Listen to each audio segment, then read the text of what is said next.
Hi everyone, welcome to the YouTube channel. Thanks for watching the video and hope that you enjoy this video. So, I thought I would show you some more scenic ideas I've been doing on the layout so far. If you've been following my videos or just checked out the channel for the first time, I intend to do videos that are really easy to follow, and also in terms of inspiration as well, because I only learned railway modelling from looking at other people's ideas, looking at the real prototype, and as well as looking through books and magazines and just watching other people's videos on YouTube. So I look at it as a learning process and a learning curve. Like most things in life, you only learn from experience and from getting ideas from other people. So what I'm going to do today is share something with you that hopefully that most of you could do at home on your own layout and just get some ideas for. So very simply, I found some old Hornby Quick Fit series waiting rooms. These come ready-made and just put them together with a little bit of sellotape for the windows, and the rest of it just push fits together, which are really nice and easy and simple to do. And I had a couple of these going in my bits and pieces box the other day from previous layouts I've built in the past, and I thought, well, how can we use these buildings? Because they're too nice to sit in the box and gather dust. How can we use them? So I came up with an idea of putting two of them together, as you can see here from the camera shot. And what I've done basically is I've weathered them in terms of placing a little bit of lichen on the side of the building there, and removing one of the barge boards, which are these roof beams that go at the same angle as the roof on the ends of the buildings. Those are called barge boards, and normally you get one either end of the cottage or the waiting room. So what I did, I removed the centre one so they fit nice and flush in the middle, and hey presto, you've got instant accommodation for the train crews, which I thought was really handy and also practical. And I did the same over here, which I'll show you in just a second.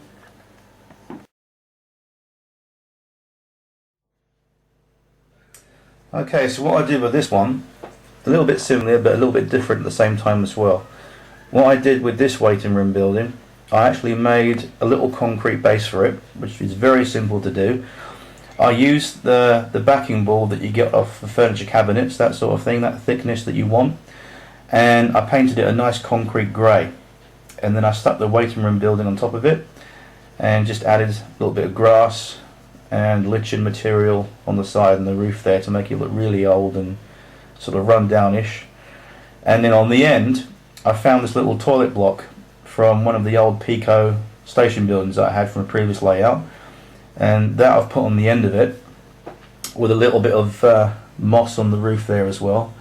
And as you can see, you've now got a signing on point together with toilet facilities for the train crews. So I think that looks quite good there. And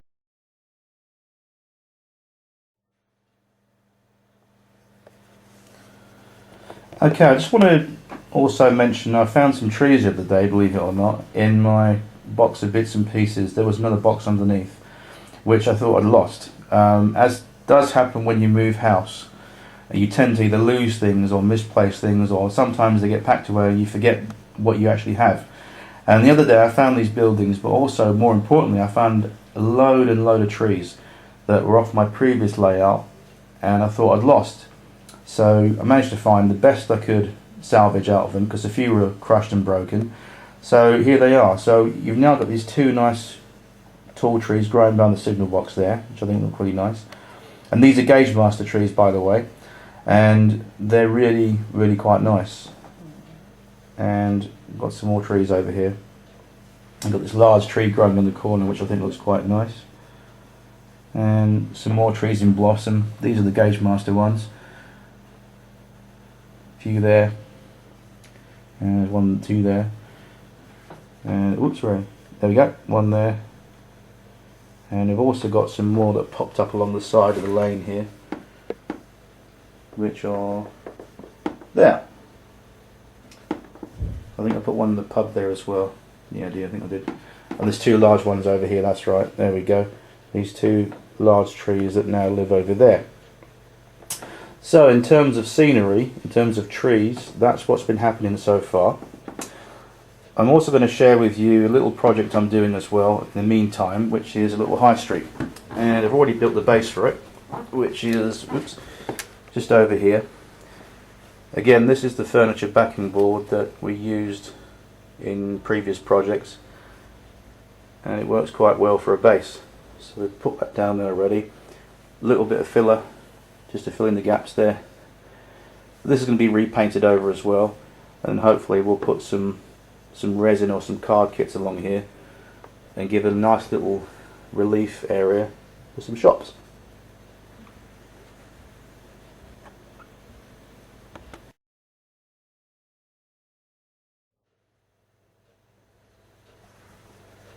Okay, one of the ideas that I had as well in terms of using the backing board from some furniture, I managed to recycle quite a lot of furniture backing board recently for some furniture that I got rid of at home. So I thought rather than throwing it out, I use it to some good advantage. So as mentioned, I've used quite a little bit for the high street extension, and also for a little base for the signing on point for the train crews. But more importantly, I actually added this backing board the other day, which runs from one end of the layout all the way along, as you can see, right the way down the end. Now at least we've got a little bit of relief in terms of scenery there, so we can add some scenic paper and also some more vegetation to that, so it gives a little bit of three-dimensional relief. And as you can see, I think it looks quite good, and it also cuts out that horrible back view of my window and curtains, which is not very attractive sometimes. But there we go, and I think it looks quite good, especially when you look at this shot here, and you can see the low relief buildings look quite nice. The colour that I've chosen for the backing board temporarily is this concrete grey colour, which I think works quite good in terms of a sky or a background. But like I said, I'm going to probably use some Pico scenic backing paper to add on to that, or even just paint my own background in, to be honest with you. But it's just a little simple idea that we can use from everyday objects found around the house, or you can pick up somewhere. And the idea of model railway building, I always think, is to save money. It's a very expensive hobby, because when you think about terms of materials and stuff you're going to use in your layout, it's not cheap. And sometimes when you pay for 2 or 3 buildings, you're looking at the price of a loco in one hit. So we need to save money, at the same time use a little bit of our inspiration and just have fun with the hobby. So that's what I've done basically with this. It's not 110% perfect, but I think it does the job, and it certainly provides a nice relief for the layout there. And if you look at this shot here, you can see that if I bring the camera in a little bit, you can see I think it works very well between the start of the embankment there and the back scene there. So at least it gives a little bit of dimension, which is what we're after. And all I did with this idea here, I was just flicking through some magazines and got some ideas from other modelers. I currently buy Hornby magazine. If any of you guys out there read that or buy it or have seen it, it's very, very helpful. Not just because it's got some good ideas in there, but I get inspiration from looking at other layouts and just reading articles and just really looking at other modelers. And this is, I'm hoping that you will watch my videos and get ideas from me and other people on YouTube who are into model railways. It's about inspiration, it's about having fun. So if that's what I've achieved, then brilliant. So there we go. That's my back scene. So what I'm going to do now, I'm going to finish off the video with some trains. Hope you enjoyed the video. See you next time. Take care. God bless. Bye bye.